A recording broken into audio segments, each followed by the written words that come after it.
Your reason for traveling might be you want to explore a new culture or meet new people or eat different foods or maybe just like get away and rest. But what if you just can't travel right now for, I don't know, whatever reason? Maybe you don't have a lot of money, or maybe someone's not letting you travel, like a parent, or in general, maybe your life circumstances aren't letting you travel. Well, in this video, I'm going to share 5 things that you can do instead of traveling that still give you the benefits of traveling. So if you want to go somewhere but not spend any money, you can. Pet sitting. So pet sitting is a way you can go to places for free, and the sites I know of are Trusted House Sitters, House Sitting Canada. So I actually have 2 pet sits this summer in the Okanagan. They're both for 1 week each.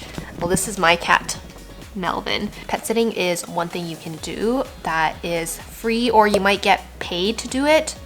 But yeah, you don't need to pay for a hotel or anything. Just take care of cute little pets like him.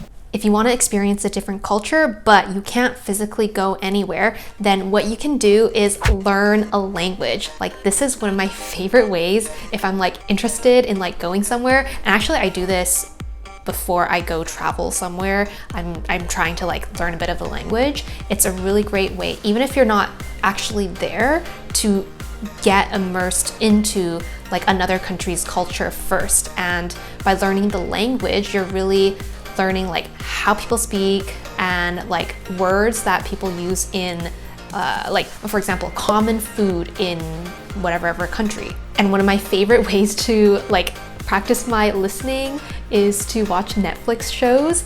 And when you watch Netflix shows, like, you can really get to, even though you're not there, I know it's like you're not physically there, but at least you can kind of experience that. One thing I did when I was trying to learn Spanish is I shared that I was learning Spanish on my Instagram, and then actually about maybe like 3 or 4 people who are following me messaged me saying that they are happy to like practice with me. So it was actually really cool that I got to practice un poco de mi español con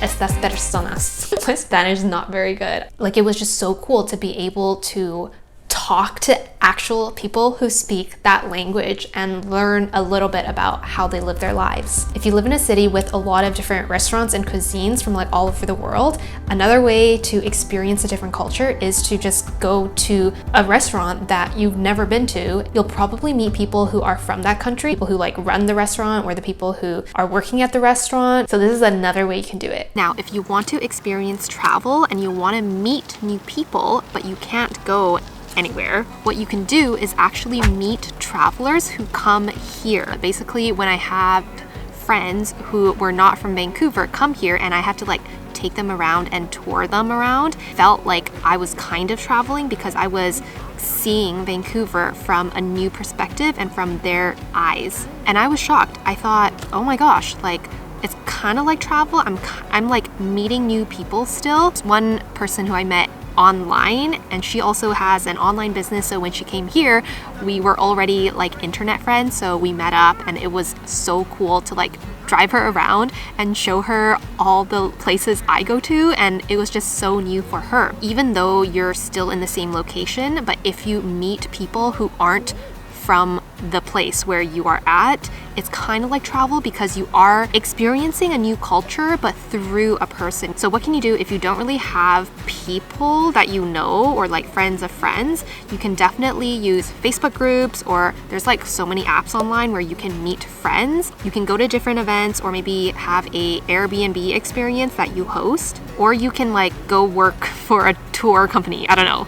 That might be a little bit off. It'll be harder to do, but you know what I mean. And the next way is if you want to get away but you can't afford a plane ticket. There are smaller trip kind of things you can do, like hiking with friends, camping with friends, going to the beach in your neighborhood, or going to a friend's house for a sleepover, so you aren't just like at home all the time, but you're still staying local. And traveling doesn't necessarily mean going somewhere and staying overnight. You can take day trips out of your area. Maybe it's like 1 or 2 hours drive, but you can go there, like maybe go there really early in the morning and then you can come back late at night, and you don't have to pay for a hotel. You just go there and back, and it's traveling. Now, if you want to satisfy your travel bug and spend a little bit of money and you're okay spending a little bit of money, here are the ways you can do it. So So you can plan a overnight trip in your area, maybe 1 to 3 hours drive away. You can book a hotel or an Airbnb. And if you really want to do this cheaply, you can get a hotel room with like 2 queen beds and go with 3 friends.